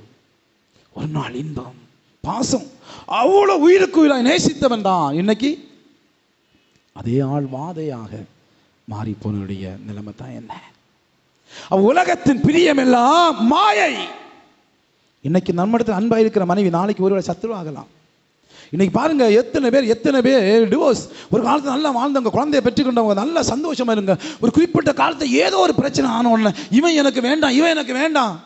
அதுவரை அன்பாய் மாமான்னு கூப்பிட்டவங்க, அத்தான்னு கூப்பிட்டவங்க, எங்கன்னு கூப்பிட்டவங்களா, அவன் துரோகி, அவன் எனக்கு வேண்டாம் சொல்லத்தக்கதாய் இவன் மாற காரணம் என்ன? பாசம் எல்லாம் வேஷம். ஒரு நாள் எல்லாம் அந்த உலகத்திலிருந்து மறைந்து போகும். அது மாயை. சிபிஹெச்சுக்கு ஒரு நபரை பார்க்கும்படியா போயிருந்தேன். போகும்போது இன்னொருத்தர் என் கூட அந்த ஊழியக்காரர் சொன்னாங்க, எனக்கு தெரிஞ்ச ஒருத்தர் இருக்கான், போய் பார்ப்போன்னு. அங்கே போய் வயசான ஒரு ஐயா ஆஸ்பத்திரி இருக்கிறாரு. அங்கே படுத்துருக்காங்க. அங்கே அம்மா, அவங்க ஒய்ஃப் இருக்கிறாங்க. அவங்க சொந்தக்காரங்க கூட, அந்த ஊழியக்காரங்க சொந்தக்காரங்க. அவங்க சொல்கிறாங்க, மருமனே சாகவும் மாட்டேங்குது, மீண்டும் வர மாட்டேங்குது, ரொம்ப கஷ்டமாக இருக்குது மருமனே, ஒரு நல்ல ப்ரேயர் பண்ணிட்டு புரியுதா? அவர் நல்லா சம்பாதிச்சவர், பெரிய நிலைமை இருந்தார், பெரிய முதலாளியாக இருந்தவர். நிறைய வீடுகள்லாம் கட்டி ஆடை விட்டுருக்காங்களாம். பிள்ளைகளும் பயங்கரமான நிலைமை இருக்கிறாங்க. ஆனால் அந்த அவராட்சி பார்க்க வர முடியலை. சொல்கிற பிள்ளைகளும் பார்க்க மாட்டேங்குது. நான் ஒத்திக்கிட்டு எவ்வளோ நாள் தான் சகிக்கிறேன், என்ன முடியலை. என்னையும் பார்ப்பாங்க, என்னையும் நினைச்சிடக்கூடாது, என்னையும் பார்ப்பாங்க. அது அந்த ஊழியக்காரங்க மருமக சொல்கிறாங்க, எப்படியா அது முடியலை, திரும்ப சொல்லுவாங்க, சாகவும் மாட்டேங்குது, தேறவும் மாட்டேங்குது. ஒரு நாள் பாசமெல்லாம் பாரமாய் போய்விட்டதே, பாசமெல்லாம் பாரமாய் போய்விட்டதே. அப்படின்னா உலகத்தின் பிரியம் மாயை. இன்னொரு காரியத்தை கூட சொல்ல போகிறேன், எடுத்துக்கொள்ளுங்க. பிரசங்கியுடைய புத்தகம் 2வது அதிகாரம், பிரசங்கியுடைய புத்தகம் 2ஆம் அதிகாரம் 11வது வசனம். என் கைகள் செய்த சகல வேலைகளையும் நான் பட்ட எல்லா பிரயாசத்தையும் கண்ணோக்கி பார்த்தேன். இது எல்லாம் மாயையும் மனதுக்கு சஞ்சலவுமாய் இருக்கிறது. சூரியனுக்கு கீழே பலன் ஒன்றும் இல்லை, ஒன்றும் இல்லை. ஒரு மனுஷன் சொல்றான், நான் என்னுடைய வேலைகள் எல்லாம் பார்த்தேன், நான் இவ்வளவு நாள் கஷ்டப்பட்டேன், நான் இவ்வளவு நாள் பிரயாசப்பட்டேன், எல்லாவற்றையும் நான் கண்ணோக்கி பார்த்து கொஞ்சம் திரும்பி பார்க்கிறேன். எல்லாம் மாயை, மனதுக்கு சஞ்சலமாயிருக்கிறது. எல்லாம் மாயை, மனதுக்கு சஞ்சலமாயிருக்கிறது. 30 வருஷமா ஒருத்தர் வெளிநாட்டில் வேலை பார்த்தார். அவர் வாழ்க்கை முழுசுமே வெளிநாட்டில் அவர் செலவு பண்ணிட்டார். பிள்ளைகளுக்கு கல்யாணம், ஊருக்கு வந்திருந்தார். அவர் சொல்கிறாரு, ரொம்ப வருஷத்துக்கு பிற்பாடு 6 வருஷம் 7 வருஷத்துக்கு தான் ஊருக்கு வருவார். ஜஸ்ட்டு பார்த்துட்டு 1 மாதத்தில் போயிடுவேன். இப்போ அவரால் ஒன்றுமே செய்ய முடியாத சூழ்நிலையில் அவர் சொல்கிறாரு, நான் எதுக்கு உழைச்சேன், நான் எதுக்கு அங்கே போய் கிடந்து, எனக்கே தெரியலையா, வாழ்க்கையை பற்றி ஒன்றுமே புரிந்து கொள்ள முடியவில்லை. எனக்கெல்லாம் எதுக்கு மனைவி, எனக்கெல்லாம் எதுக்கு பிள்ளைகள், நான் சம்பாதிச்சது தான் இப்போ என்ன, ஏன்னா இப்போ அப்போ ஒன்றுமே இல்லை அவர்கிட்ட, எல்லாம் இழந்து போயிட்டாங்க. வியாதி, அப்படிப்பட்ட பயங்கர வியாதியில் அது வெளியுக்கு வந்து எல்லாத்தையும் இழந்து போயிட்டாங்க. இப்போ யோசிச்சு சொல்கிறேன், எதுக்கு நான் சம்பாதிச்சேன், நான் திரும்பி பார்த்த பைத்தியக்காரனாக இருந்திருப்பேன் போல இருக்கு. வாழ்க்கையில் எந்த சந்தோஷத்தையும் அனுபவிக்கலை, பணம் பணம்னு ஓடுனேன், இப்போ எனக்கு எந்த பிரயோஜனமே இல்லை. உண்மையில் கேட்கும் எனக்கெல்லாம் அழகே வந்துடுச்சு. நம்ம இன்னும் எவ்வளோ உழைக்கிறோம், எவ்வளோ உழைக்கிறோம், உழைச்சது முடிவு. 2ஆம் அதிகாரம் 18ஆம் வசனத்தில் வாசிக்கும் போது அங்கே அந்த பிரசங்கி சொல்லுகிறாரு, சூரியனுக்கு கீழே நான் பட்ட பிரயாசத்தை எல்லாம் வெறுத்தேன், நான் வெறுக்கிறேன், நான் பட்டதெல்லாம், இவ்வளவு நாள் கஷ்டப்பட்டேன், இவ்வளவு நாள் நான் உழைச்சேன், இவ்வளவு நாள் நான் அவ்வளவு பாடுபட்டேன், இப்போ நான் வெறுக்கிறேன், என்னுடைய உழைப்பை வெறுக்கிறேன், என்னுடைய பிரயாசத்தின் பலனை நான் வெறுக்கிறேன். எதுக்கு ஏன் இவ்வளவு வேதனைப்படுறாரு, ஏன் இவ்வளவு கஷ்டப்பட்டவர் சொல்றாரு. அடுத்து சொல்றாரு பாருங்க, நான் எனக்கு பின் வருகிறவனுக்கு நான் அதை வைத்து போக வேண்டியது இருக்குமோ, அவன் புத்திமானா இருப்பானோ மூடனா இருப்பானோ அதை யார் அறிவா. ஆகிலும் சூரியனுக்கு கீழே நான் பட்ட பிரயாசப்பட்டு ஞானமாய் சம்பாதித்த சகல வஸ்துகளும் பேரு அவன் அதிகாரி ஆவான், இதுவும் ஆயே. கவனிக்கிறீங்கன்னு நினைக்கிறேன். சொல்கிறான், நான் வெறுக்கிறேன், என்னுடைய உழைப்பின் பிரயாசத்தின் பலனை நான் வெறுக்கிறேன். ஏன் தெரியுமா, எவனோ ஒருத்தர் நான் சம்பாதிச்சதை ஆள போகிறான். யோசித்திருப்பான், நம்ம பிள்ளைகளை பொம்பளை பிள்ளைகளை பெற்று வச்சு இவ்வளோ சேர்த்து வச்சிருக்கிறோமே, எவனோ ஒருத்தன் எங்கேயோ பிறந்த எவனுக்கோ பிறந்த ஒருத்தன் வந்து இதெல்லாம் ஆள போகிறான். யோசித்திருப்பானோ, நான் பெற்று ஒன்று வச்சிருக்கிறேன், இது உண்மையிலே அது எப்படி செலவு பண்ண போறான்னு யோசித்திருப்பானோ. யோசித்து பாருங்க, கொஞ்சம் யோசித்து பாருங்க. நம்ம சம்பாதிச்சு கஷ்டப்பட்டு பாடுபட்டு சாப்பிடாம கொள்ளாம சேர்த்து சேர்த்து சேர்த்து சேர்த்து சேர்த்து வச்சு நம்ம அதை கூட்டி வச்சு பிற்காலத்துக்கு எதிர்காலத்துக்கு கூட்டி வச்சு ஒரு நாள் நம்ம செத்து போயிட்டோம். எவனோ அனுபவிச்சுட்டு போகிறான். நிறைய பேர் பேங்க்ல பணம் போட்டிருக்காங்க, அதுக்கு பிறப்பு அவங்களோட காலத்துக்கு பிற்பாடு பிள்ளைகளுக்கே தெரியாது, மனைவிக்கே தெரியாது, அதெல்லாம் கண்டு வந்துட்டு போகிறான். உலகம் தான் அப்படி. அல்லேலூயா. அப்போ அவன் சொல்கிறான், நான் பிரயாசப்படுவதனால என்ன லாபம், எவனோ ஒருத்தன் அனுபவிக்க போகிறான். ஓவரா பணம் சேர்க்கிறவங்களுக்கு நிலைமை இதுதான். அடுத்தா சொல்லப்பட்டிருக்கு 21. ஒருவன் புத்தி யுக்தி நிதானத்தோடு பிரயாசப்படுகிறான், ஆகிலும் அப்படி பிரயாசப்படாதிருந்த வேறு ஒருவனுக்கு அதை சொந்தமாய் விட்டுவிட வேண்டியதாயிருக்கும், இதுவும் மாயும் பெரிய தீங்குமாயிருக்கிறது. சொல்றான், ஒருத்தன் தான் புத்தியை பயன்படுத்தி யுக்தியை பயன்படுத்தி நிதானத்தோடு பிரயாசப்பட்டு பல கண்டுபிடிப்புகள், சில கம்பெனிகளில் வேலை பார்க்குறவங்களுக்கு தெரியும், ரொம்ப கஷ்டப்பட்டு உழைச்சி அவன் தன் மூளையெல்லாம் பயன்படுத்தி ஏதாவது கண்டுபிடிப்பான், அதை கண்டவன் பேர் எடுத்துகிட்டு போயிடுவான்.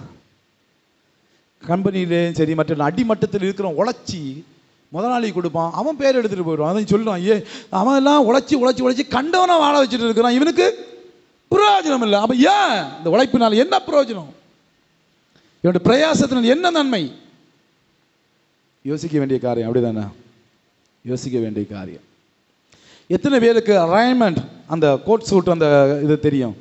ஒரு கல்யாணத்துக்கு துணி எடுக்க போனால் எல்லாரும் சொல்கிறது, ஏய் வாய்ஸில் ஒருக்கா எடுக்கிறோம்ப்பா, ஒரு வாட்டி தான் எடுக்கிறோம், ரேமண்டை எடு, அதுவும் நல்லா இருக்கும்.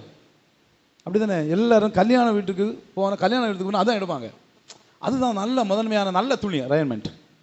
ஸ்தோத்திரம். எனக்கு அருமையான தேவனுடைய பிள்ளைகள், அதோடைய அந்த முதலாளிய நிலைமை உங்களுக்கு தெரியுமா? அவருடைய பேர் விஜய் பட் சிங்கனியா. நீங்கள் யூடியூப்ல போய் பாருங்கள், என்ன தெரியுமா அதை பற்றி பாருங்கள். விஜய் பட் சிங்கனியா பெரிய மனுஷன், அம்பானியை காட்டிலும் பெரிய நிலைமைக்கு வர வேண்டியவனாகும். அவ்வளோ பெரிய பயங்கர புத்தி. இந்த ரேமண்ட் ஆரம்பித்தவங்க வேற, ஆனால் இவருடைய தகப்பனார் அதை விலைக்கு வாங்கிட்டாரு. தகப்பனாருக்கு பிற்பாடு அங்கே சாதாரணமாக சின்ன கொஞ்சம் கொஞ்சம் துணிகளை தான் சேல்ஸ் பண்ணிட்டு உண்டாக்கிட்டு இருந்தாங்க. இவர் வந்த பிற்பாடு தான் அந்த கோட் சூட்டுதில் இறங்கிட்டாங்க. உலக அளவில் பிரபலம், உலக அளவில் பிரபலமாகி நல்ல நிலைமைக்கு, நல்ல உச்ச நிலைமைக்கு போனாங்க. போய் கொண்டு இருக்கும்போது தான் சின்ன பிரச்சனை வர ஆரம்பிக்கிறது. பிள்ளைகள், 2 பிள்ளைகளுடைய பிரச்சனை வர ஆரம்பிக்கிறது.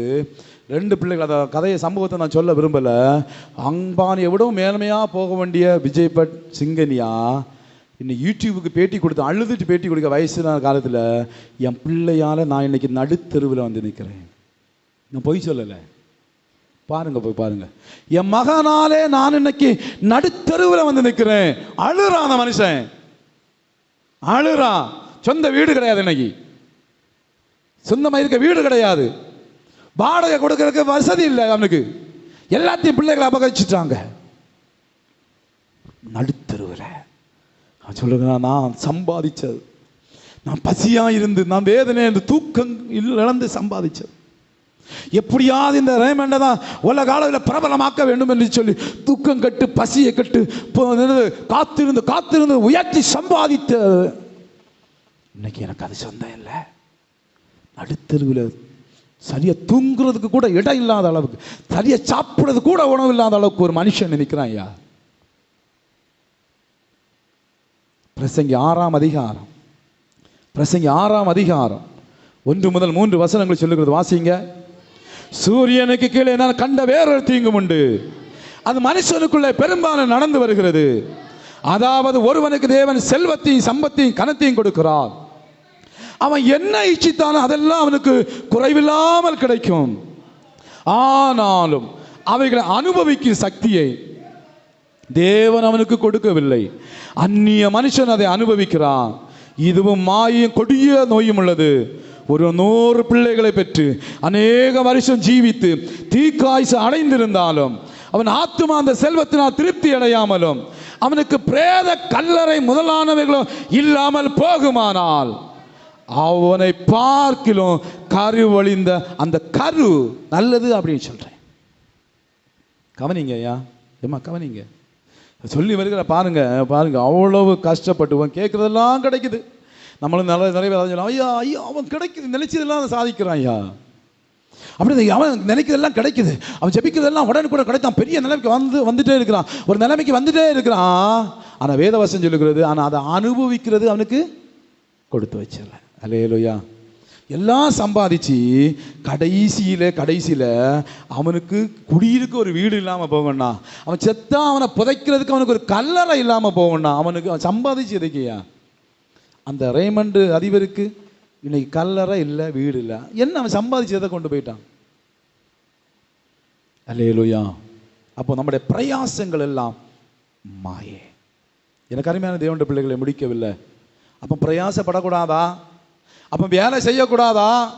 வீட்டில் இருந்து ஆண்டவர் வானத்தை திறந்து கொடுப்பாரா என்கிற கேள்வி உங்களுக்கு வரணும். அல்லேலூயா.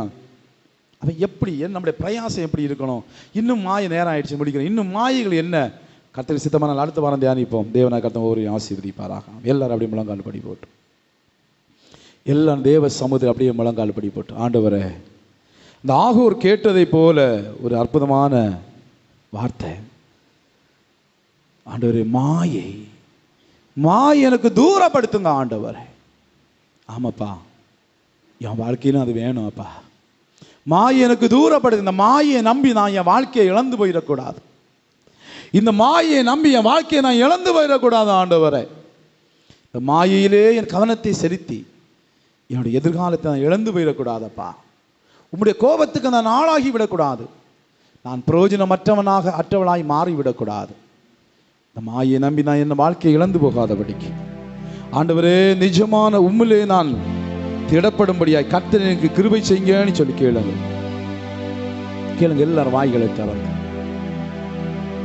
ஆண்டவர்கிட்ட பேசு. அப்ப நான் ஏதாவது மாயையை பற்றி கொண்டிருந்தேன் என்றால் இப்ப எனக்கு வெளிப்படுத்துங்க ஆண்டவரே. நான் ஏதாவது மாயை சார்ந்து கொண்டிருந்தேன், இப்ப எனக்கு அதை வெளிப்படுத்துங்க ஆண்டவரே. எல்லா மனிதர்களும் மாயை. நான் மனுஷனை பற்றிட்டு இருக்கிறேனா? மனுஷனே நம்பி வாழ்ந்துட்டு இருக்கிறேனா? இள வயதும் வாலிபம் மாயை. இந்த இள வயதிலே நான் எனக்கு சாதகமாக்கி கொண்டு நான் ஜொலித்து கொண்டிருக்கிறேனா? உலக இன்பங்கள் மாயை, அதை நம்பி நான் ஓடிக்கொண்டிருக்கிறேனா? உலக ஞான மாயை, அதை நம்பி வாழ்ந்து கொண்டிருக்கிறேனா? உலகத்தின் மேல் வைக்கிற பிரிய மாயை, அந்த பிரியத்தின் பின்னே அலைந்து கொண்டிருக்கிறேனா? பிரயாசத்தின் பலன் மாயை, அதையே நம்பி வாழ்ந்து கொண்டிருக்கிறேனா? நான் எதுல சிக்கி இருக்கிறேன், எனக்கு வெளிப்படுத்துங்க ஆண்டவரே. நான் எந்த மாயில சிக்கி இருக்கிறேன், எனக்கு வெளிப்படுத்துங்க ஆண்டவரே என்று சொல்லி கேட்பீங்களா? ஹல்லேலூயா. இயேசுவே இயேசுவே கேளுங்க ஆண்டவரிடத்துல. ஹல்லேலூயா ஹல்லேலூயா ஹல்லேலூயா ஹல்லேலூயா ஹல்லேலூயா ஹல்லேலூயா ஹல்லேலூயா ஹல்லேலூயா ஹல்லேலூயா ஹல்லேலூயா ஹல்லேலூயா ஹல்லேலூயா ஹல்லேலூயா.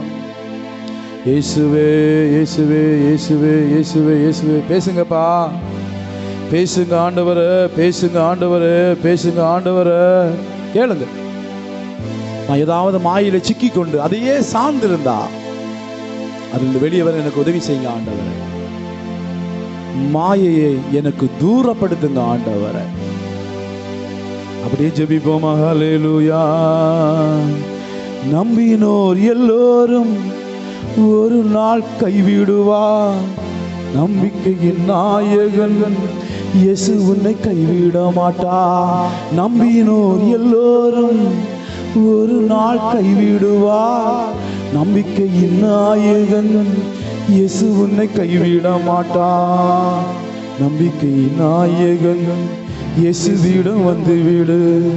காலமில்ல நேரமில்ல, அன்புக்குள்ளே வந்து விடு. மாயை மாயை எல்லா மாயை, மாயை மாயை எல்லா மாயை. வானத்தின் கீழே பூமிக்கு மேலே எல்லா மாயை. இந்த வானத்தின் கீழே பூமிக்கு மேலே எல்லா மாயை. வாலிப உள்ளமே சீக்கிரமான திரும்பு. வாலிப நாட்களில் இயேசுவிடம் வந்து விடு. வாலிப உள்ளமே சீக்கிரமான திரும்பு. வாலிப நாட்களில் இயேசுவிடம் வந்து விடு. ராஜாதி ராஜா இயேசு சீக்கிரம் வருகிறார். ராஜாவை சந்திக்க நீயும் ஆயத்தப்படு. மாயை மாயை எல்லா மாயை, மாயை மாயை எல்லா மாயை. வானத்தின் கீழே பூமிக்கு மேலே எல்லா மாயை. இந்த வானத்தின் கீழே பூமிக்கு மேலே எல்லா மாயை. அப்படி ஆண்டோட சமூகத்தில் தகப்பனே, அன்றைக்கு ஆகூர் ஜெபித்ததை போல நாங்கள் உங்களுடைய சமூகத்தில் ஒரு விண்ணப்பத்தை வைக்கிறோம்ப்பா. மாயைகளை நாங்கள் பின்பற்றாதபடி, மாயைகளை எங்களை மேற்கொள்ளாதபடி, மாயைகளை எங்களை விட்டு தூரப்படுத்துங்க ஆண்டவர். மாயைகளை எங்களை விட்டு தூரப்படுத்துங்க ஆண்டவர். நாங்க மாயைகளை சார்ந்து வாழக்கூடாதப்பா. மாயை நம்பி ஏவாள் ஆசீர்வாதத்தை இழந்து போனாலப்பா. மாயை நம்பி அநேக மனிதர்கள் ஆசீர்வாதங்களை இழந்து போனார்கள். நாங்க அப்படிப்பட்ட நிலைமையில் இருக்கக்கூடாது ஆண்டவர். மாயை நம்பி அநேக தேவ மனிதர்கள் தங்கள் பாக்கியத்தை இழந்து போனது உண்டு. ஏசப்பா, நாங்க ஜாக்கிரதையா இருக்கணும் ஆண்டவர். எந்த மாயைகளையும் நாங்கள் சிக்கிக் கொள்ளாதபடிக்கு, மாயான காரியங்களுடைய வாழ்க்கையை நாங்கள் இழந்து போகாதபடி ஏசப்பா மாயைகளை எங்களை விட்டு தூரப்படுத்துங்க ஆண்டவர். மாயைகளை விட்டு தூரப்படுத்துங்க ஆண்டவர். நிஜமான உண்மையே சார்ந்து, மகிமையான உண்மையே சார்ந்து நாங்கள் இந்த பூமியிலே வாழ்வதற்கு கர்த்தர் எங்களுக்கு அனுக்கிரகம் செய்ய வேண்டும் என்று சொல்லி ஜெபிக்கிறாப்பா. இந்த வார்த்தைகளை இன்றைக்கு நாங்கள் தியானிக்கும்படி தேவன் கிருபை செய்தபடியா நன்றி. இதனுடைய ஆழங்களை இன்னும் நாங்கள் புரிந்து கொள்ள வேண்டும். வருகிற வாரத்தில் ஆண்டவரே இதனுடைய ஆழங்களை நாங்கள் புரிந்து கொண்டு எங்கள் வாழ்க்கையில் நாங்கள் சீரடைய, எங்கள் வாழ்க்கையில் நாங்கள் பலப்பட கர்த்தர் எங்களுக்கு அனுக்கிரகம் செய்ய வேண்டும் என்று சொல்லி ஜெபிக்கிறோம். இந்த ஆராதனை கலந்து கொண்ட ஒவ்வொருவரையும் கர்த்தர் ஆசீர்வதிங்க. சிறு பிள்ளைகள், வாலிபர்கள், பெரியோர்கள், வயோதிகளை ஆசீர்வதிங்க. யாராவது பலவீனத்தோடு இருந்தா இப்பொழுது ஆண்டவருடைய சுகமளிக்கிற வல்லமை அவர்கள் மேல இறங்கட்டும். யாருமேலாவது ஆண்டவரே ஸ்தோத்திரம், தேவனுக்கு ஸ்தோத்திரம், தேவனுடைய அந்த ஆசீர்வாதம் இறங்க விடாதபடி தடைகள் இருந்தா இப்பொழுது எல்லாம் மாறி போகட்டும் இயேசுவின் நாமத்தில். கண்ணீரோடு, கவலையோடு, பாரங்களோடு, வேதனைகளோடு வாழ்ந்து கொண்டிருக்கிற ஒவ்வொருவருக்கும் சமாதானத்தை கட்டளையிடுவீராக. உழைத்து உழைத்து பிரயாசப்பட்டு வாழ்க்கையிலே நொந்து போய் எந்த பலனும் இல்லாதபடிக்கு எல்லா வறுமையான நிலைமையில தவித்துக் கொண்டிருக்கிற தேவன் ஆசீர்வாதத்தை கட்டளையிடுவீராக. எவ்வளோ பிரயாசப்படுகிறேன், வாழ்க்கையில் ஒண்ணுமே இல்லையே, எதுவுமே தங்கவில்லையே என்று சொல்லி கவலைப்படுகிறவங்க உண்டு. எல்லாரும் பிரயாசத்தின் பலனை அனுபவிக்கும்படி கர்த்தர் அனுக்கிரகம் செய்ய வேண்டும் என்று சொல்லி ஜெபிக்கிறாப்பா. அனுக்கிரகம் செய்ய வேண்டும் என்று சொல்லி தொடர்ந்து கர்த்தர் நடத்துங்க. உங்க பிரசனத்துக்குள்ளான, உங்க கிருபை கரத்துக்குள்ளான மூடிக்கொள்ளுங்க. இன்னும் ஆசீர்வாதத்தோடு நன்மையோடு வாழ கர்த்தர் அனுக்கிரகம் செய்யுங்க. இந்த வாரம் முழுவதும் பாதுகாத்து நல்ல வேலை வாய்ப்புகளை கொடுங்க, நல்ல சுகத்தை, பலனை, ஆரோக்கியத்தையும் கொடுங்க, கிருபைகளை கொடுங்க, ஆசீர்வாதங்களை கொடுங்க, நன்மைகளை கொடுங்க. உங்க கிருபை கரத்துக்குள் மூடிக்கொள்ளுங்க. பெரிய காரியங்களை செய்யுங்கப்பா, பெரிய காரியங்கள் செய்யுங்க. தொடர்ந்து உங்க பிரச்சனைங்க கூட அன்பு ஜனங்களை இயேசு நாமத்தில் ஆசீர்வதிக்கிறேன். கர்த்தருடைய ஆசீர்வாதம் நிறைவேறும் மேல தங்கி இருக்கட்டும். இந்த இடத்துல வந்து யாரும் கண்ணீரோடு, கவலையோடு, பாரத்தோடு செல்லாதபடி மன ஆறுதலோடு, சமாதானத்தோடு தங்கள் இல்லங்களுக்கு செல்ல கர்த்தர் கிருபை செய்வீராக. நாங்கள் தியானித்துக் கொண்டிருக்கிற இந்த வேத பகுதியினுடைய ஆழங்களையும் இதனுடைய ரகசியங்களை இன்னும் நாங்கள் தெளிவாய் புரிந்து கொள்ளும்படி வருகிற நாட்களை கர்த்தர் எங்களுக்கு அனுக்கிரகம் செய்ய வேண்டும் என்று சொல்லி ஜெபிக்கிறேன். பெரிய காரியங்களை செய்யுங்க. இயேசுவின் நாமத்தில் ஒப்புக் கொடுத்து ஜெபிக்கிற நல்ல பிதாவே, ஆமென், ஆமென். ஆஹா அல்லேலூயா, ஆஹா அல்லேலூயா, ஆஹா அல்லேலூயா, அல்லேலூயா, அல்லேலூயா, அல்லேலூயா, அல்லேலூயா. நம்முடைய கர்த்தராகிய இயேசு கிறிஸ்துவின் கிருபையும் பிதாவாகிய தேவனுடைய அன்பும் பரிசுத்த ஆவியானுடைய ஐக்கியம் சிநேகமும் இன்னும் இந்த சதா நாட்களில் நம் அனைவரும் கூட தங்கி நிலைத்திருப்பதாக. ஆமென், ஆமென், ஆமென். அல்லேலூயா. கர்த்தர் உங்களை ஆசீர்வதித்திருக்கிறார். சமாதானத்தோடு